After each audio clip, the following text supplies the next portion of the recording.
తమిళనాడు ఎన్నికల్లో big twist ఉంది. Polling జరగడానికి ముందే సినీ హీరో విజయ్ నాయకత్వంలో టీవీకే పార్టీ ఒక సెగ్మెంట్ ని కోల్పోయింది.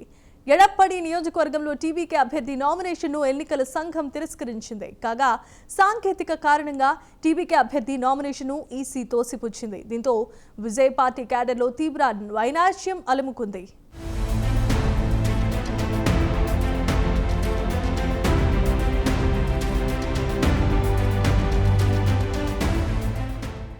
ఈ నెల 23న తమిళనాడులో అసెంబ్లీ ఎన్నికలు జరగబోతున్నాయి. అయితే ఈ ఎన్నికల్లో సినీ హీరో విజయ్ నాయకత్వంలోని టీవీకే పార్టీ తొలిసారి ఎన్నికల బరిలోకి దిగింది.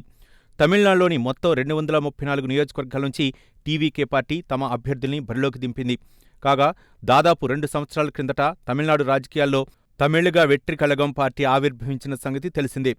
అయితే తమిళనాడులో ఎడప్పాడి సెగ్మెంట్ కీలక సెగ్మెంట్గా మారింది. కాగా ఎడప్పాడి నియోజకవర్గం నుంచి టీవీకే పార్టీ అభ్యర్థిగా అరుణ్ కుమార్ ప్రధాన అభ్యర్థిగా నామినేషన్ వేశారు. అయితే గుర్తింపు పొందని రాజకీయ పార్టీలకు సంబంధించి కొన్ని నిబంధనలున్నాయి. సదరు రాజకీయ పార్టీల అభ్యర్థులు నామినేషన్ పత్రాలు దాఖలు చేస్తే ఇందుకు సంబంధించిన నిబంధనలను ఖచ్చితంగా ఫాలో కావాల్సిందే. అంటే నామినేషన్ పత్రాలపై 10 మంది ప్రతిపాదకుల సంతకాలు ఉండాలి.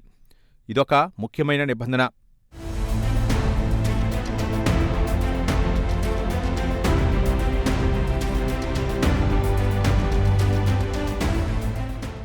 అయితే అరుణ్ కుమార్ నామినేషన్ పత్రాలపై 10 మంది ప్రతిపాదకుల సంతకాలు లేవు. కేవలం 8 మంది ప్రతిపాదకుల సంతకాలు మాత్రమే ఉన్నాయి.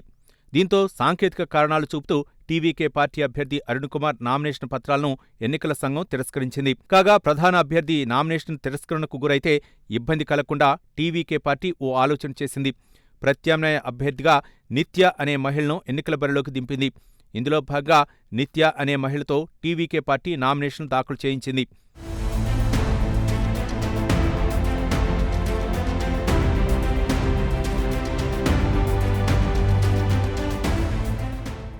అయితే ఇంతవరకు కథ బాగానే నడిచింది.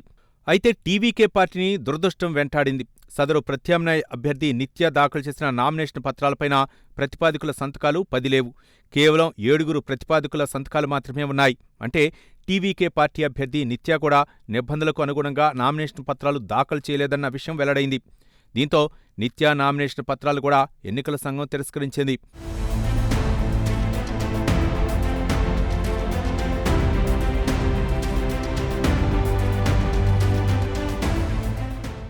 ఈ మొత్తం ఎపిసోడ్ను గమనిస్తే ఎన్నికలకు ముందే తొలిసారి ఎన్నికల బరిలోకి దిగిన టీవీకే పార్టీ చేతులారా ఒక సెగ్మెంట్ను చేజార్చుకుందన్న అభిప్రాయం వ్యక్తమవుతోంది. కాగా కేవలం సాంకేతిక కారణాల వల్ల నామినేషన్ పత్రాలు తిరస్కరణ కావటం పట్ల టీవీకే పార్టీ కేడర్లో తీవ్ర నిరాశ అలుముకుంది. నామినేషన్ పత్రాల దాఖలు విషయంలో తగిన జాగ్రత్తలు తీసుకోకపోవటమే ఇందుకు కారణమంటున్నారు రాజకీయ పరిశీలకులు. ఏది ఏమైనా ఉత్త పుణ్యానికి ఒక సెగ్మెంట్ను టీవీకే పార్టీ కోల్పోయింది.